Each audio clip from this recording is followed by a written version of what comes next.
UP की महाभारत शुरू हो चुकी है और हर रोज अब नेताओं की रैलियां, प्रदर्शन चल रहे हैं। समाजवादी पार्टी के अध्यक्ष अखिलेश यादव भी अपनी पूरी तैयारी के साथ इस चुनावी रण में अब उतर गए हैं। मतदाताओं को लुभाने के लिए अखिलेश समाजवादी विजय यात्रा निकाल रहे हैं।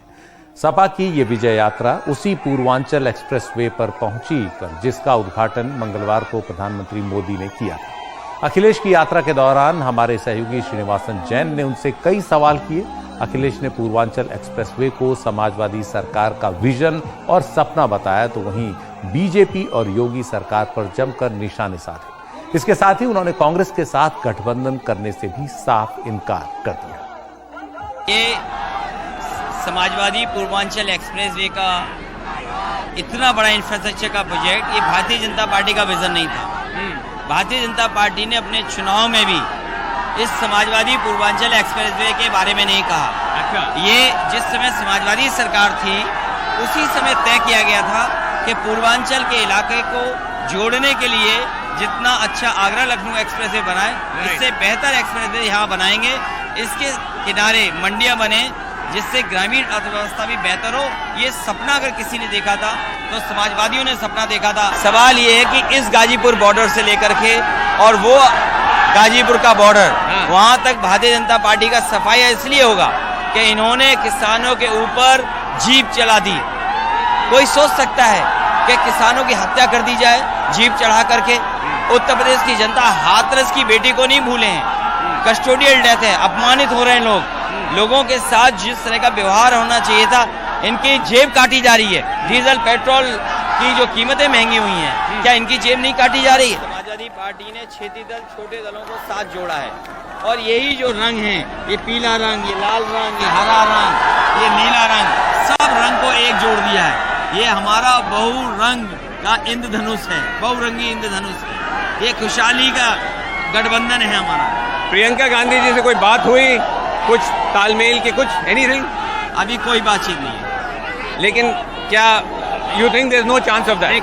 कांग्रेस से कोई गठबंधन समाजवादी पार्टी नहीं करेगी। प्रधानमंत्री नरेंद्र मोदी कल यानी 19 नवंबर को एक बार फिर उत्तर प्रदेश के दौरे पर जा रहे हैं। प्रधानमंत्री की काफी तेजी से अब उत्तर प्रदेश के दौरे बढ़ गए हैं। कल जो दौरा है उसके दौरान प्रधानमंत्री 6,250 करोड़ रुपए से ज्यादा की विकास परियोजनाओं की शुरुआत करेंगे। पानी की समस्या को दूर करने के लिए प्रधानमंत्री महोबा में अर्जुन बांध परियोजना का उद्घाटन करेंगे। इसके साथ ही झांसी में 3,000 करोड़ के सोलर पावर प्लांट का भी शिलान्यास करेंगे।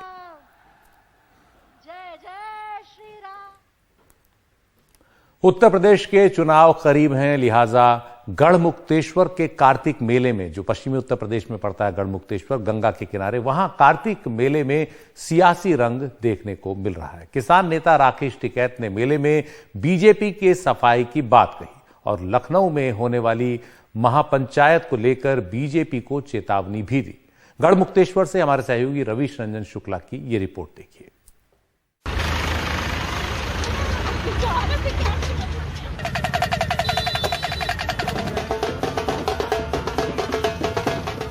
छोटा कुंभ कहे जाने वाले गढ़मुक्तेश्वर मेले में लाखों लोग कार्तिक स्नान करने के लिए बैलगाड़ी, ट्रैक्टर ट्रॉली और गाड़ियों से पहुंच रहे हैं।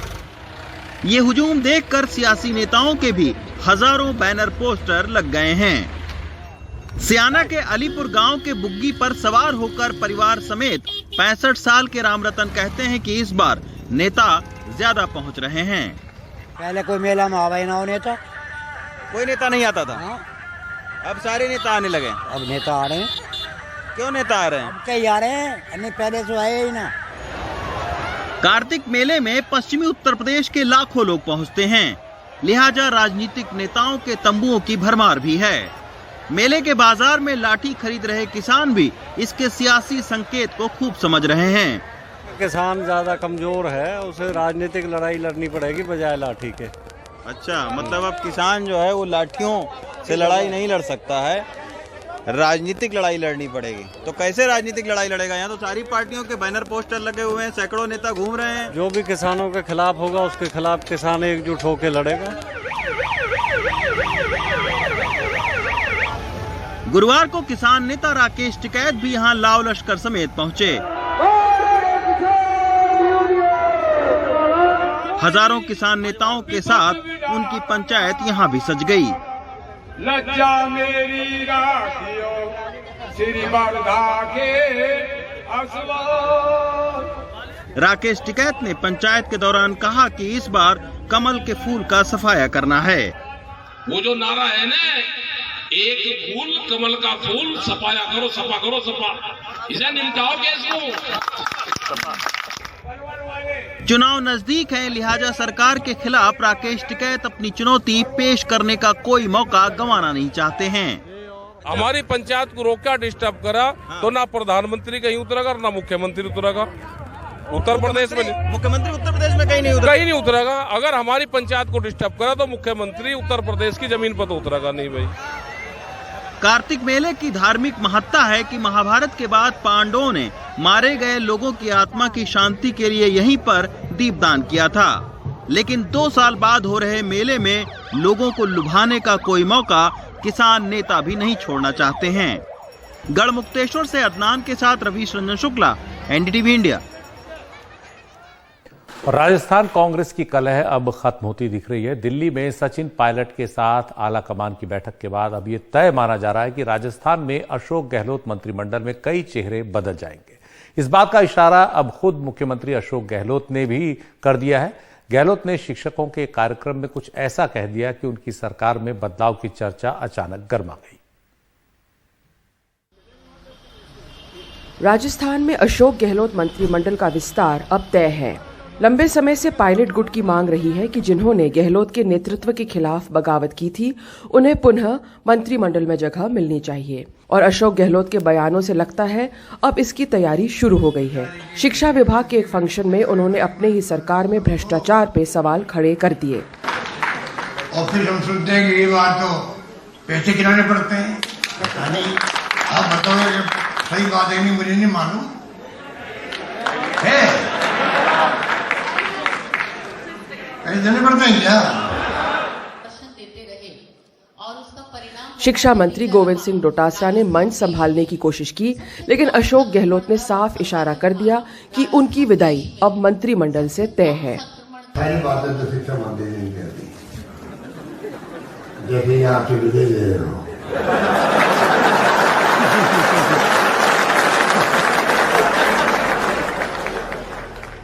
एक व्यक्ति एक पद के सिद्धांत से शिक्षा मंत्री गोविंद सिंह डोटासरा, हरीश चौधरी और रघु शर्मा की विदाई गहलोत मंत्रिमंडल से लगभग तय है, क्योंकि उन्हें संगठन में जिम्मेदारी दी गई है।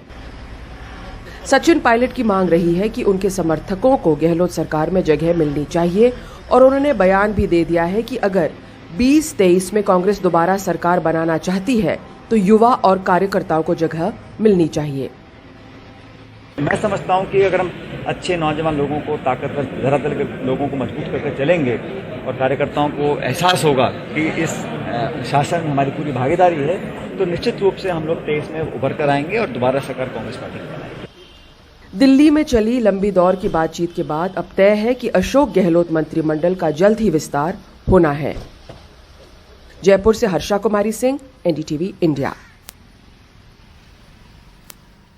गंगा और यमुना सिर्फ नदियां ही नहीं हैं, ये चुनावों का मुद्दा भी हैं। दिल्ली के मुख्यमंत्री अरविंद केजरीवाल ने आज कहा कि अगले चुनाव से पहले वो दिल्ली में यमुना को पूरी तरह साफ कर देंगे। उन्होंने 6 पॉइंट एक्शन प्लान सामने रखते हुए कहा कि चुनाव से पहले वो खुद बाकी लोगों के साथ साफ यमुना में डुबकी लगाएंगे। लेकिन ये सफाई सिर्फ दिल्ली के ही बस की बात नहीं, इसमें बाकी राज्यों को भी अपनी भागीदारी पूरी निभानी होगी। यमुना को साफ करने के लिए 6 एक्शन पॉइंट्स हैं स्पेसिफिक, और इन 6 के 6 एक्शन पॉइंट्स पे मैं लगातार मॉनिटरिंग कर रहा हूं। एक एक पॉइंट पे मेरी नजर रहेगी, एक एक पॉइंट पे स्पेसिफिक माइलस्टोन्स बनाए हैं कि ये काम अगले 1 महीने में क्या होगा, फिर 2 महीने में कितना काम होगा, फिर अगले 4 महीने में कितना काम होगा, 15 दिन में माइलस्टोन्स हैं। इसके ऊपर मैं बड़ी कड़ी नजर रखूंगा और अगले चुनाव के पहले मैं भी यमुना में डुबकी लगाऊंगा और आप सब लोगों को यमुना के साफ पानी में डुबकी लगवाऊंगा।